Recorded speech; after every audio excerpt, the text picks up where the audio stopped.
Bonjour, Valérie Martel, fondatrice des programmes Poudre d'Or et compagnie et enseignante en développement personnel. Alors aujourd'hui, je vous partage un sujet qui pour moi, j'ai cherché cette réponse-là pendant des années et des années. Comment être toujours heureuse? Je ne sais pas si pour vous, c'est une réponse que vous souhaitez avoir dans votre vie.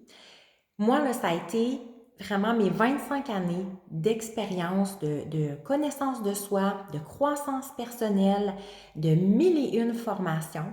Et de ça, j'ai soutiré les trois clés principales qui vont vous permettre, enfin, de vivre cette vie, d'être toujours heureuse. C'est magnifique. Je suis vraiment contente de vous transmettre ça. Alors, je sais pas, moi jadis, ce que je chantais, c'était beaucoup d'insatisfaction. Je me sentais vraiment insatisfaite d'avoir des hauts, d'avoir des bas, d'être des journées impatientes, des journées même vivre de la colère. C'était pas moi. Je me disais, mais mon Dieu, je comprends pas comment ça, ça me ressemble pas. Moi, je suis la fille joyeuse, je suis la fille heureuse.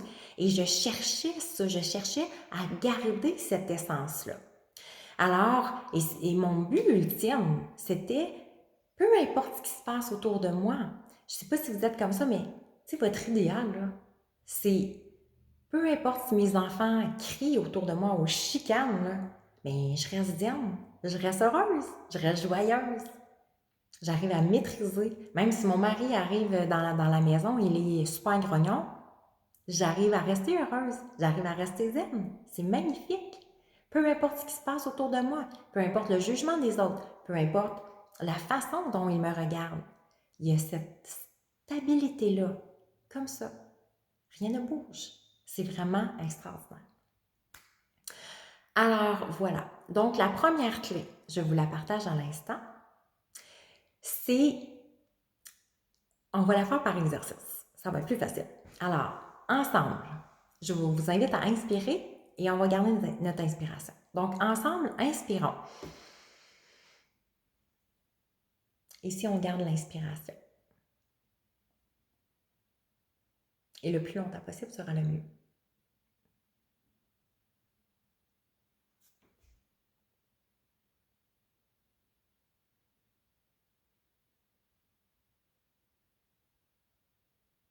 Ah, OK. On peut relâcher. On a l'objectif. Alors, vous voyez, s'il n'y a aucun changement dans ma vie, s'il n'y a pas de cycle, il n'y a pas de vie. Méga révélation, n'est-ce pas? De réaliser que c'est impossible de vivre comme ça, pour moi, ça a littéralement transformé ma vie. J'étais cette fille qui se tapait sans cesse sur la tête, qui se jugeait, qui se critiquait, qui avait justement beaucoup d'insatisfaction. Parce que c'est comme si j'étais jamais à la hauteur. Je voulais toujours plus. Je voulais toujours être en fleurs. Pensez à la nature. OK? La nature, c'est la façon, l'idéal de visualiser justement les cycles. Pendant l'année, il y a 4 saisons. Il y a les arbres ils vont changer, les fleurs aussi, il va y avoir des transformations, il va y avoir des changements, des cycles. Donc, si on prend la fleur, pendant l'été, effectivement, elle est à son apogée. Elle est pleine d'énergie, elle est magnifique, elle sent bon. Et moi, dans ma vie, je voulais toujours être comme ça. Toujours en fleurs, toujours heureuse, toujours joyeuse. Et ce qui arrivait, c'est que quand un moment donné, la fleur a femme, et un moment donné, elle est en terre, et qu'elle a besoin de plus en plus d'énergie pour renaître au printemps, hein, pour recommencer à faire une pousse, à refleurir. Bien, tout le reste du cycle, je me jugeais, je me critiquais. Tu vois, tu n'as pas beaucoup d'énergie. Tu vois, tu es encore fatigué. Hein? Tu vois, regarde les autres. Eux autres, ils ont l'air super heureux. Tout a l'air à bien aller. Ah, tu vois, tu es encore impatiente aujourd'hui. Je me tapais sur la tête. Et ce que ça fait, ça, ben, c'est mon estime de moi. C'est mon insatisfaction. Alors, vous voyez, c'est tellement important. La première clé, la conscientisation. Seulement de conscientiser qu'il y a des cycles dans ma vie et que c'est impossible que je reste comme ça. On l'a vu avec la respiration. Si je reste toujours à mon inspiration, un moment donné, je vais juste mourir. C'est exactement la même chose dans ma vie. C'est fou. Quand on commence à conscientiser, c'est qu'on réalise dans les cycles, ce qu'on réalise, c'est ce à quoi je résiste persiste. Donc, si je voulais, moi, toujours rester en fleurs, tout le long, tout le reste du cycle, ça voulait dire que j'étais en résistance. Je ne voulais pas être dans ces cycles-là. Alors que maintenant, ce que je fais, j'accueille mes cycles. Ah, wow! Ben, OK, là, je suis en train de faner. Ce que ça veut dire, que je vais commencer à être à l'écoute de mes besoins. Et ça, là, c'est fabuleux. Ça veut dire que je suis capable de ressentir dans quel cycle que je suis. Là, on ne parle pas de cycle menstruel, mais bien de cycle d'énergie. Je vais savoir dans quel cycle que je suis. Et à partir de ce moment-là, c'est que si je sais que je suis en train de faner, justement, hein, mais j'en ai moins d'énergie, là. Donc, c'est pas à ce moment-là que je vais faire des 12 heures. Là, maintenant, je vais faire ma journée de travail. Là, je vais arriver à chez nous après, puis je vais faire tout mon ménage. Puis là, le soir, je reçois des amis ou je sors avec des amis. Puis, tu sais, je vais dormir 5-6 heures, puis je vais en avoir assez. Puis le lendemain, je repars, puis ça va être une autre journée. Après ça, c'est le tournoi, la fin de semaine, le tournoi de soccer de mes enfants. Puis, OK?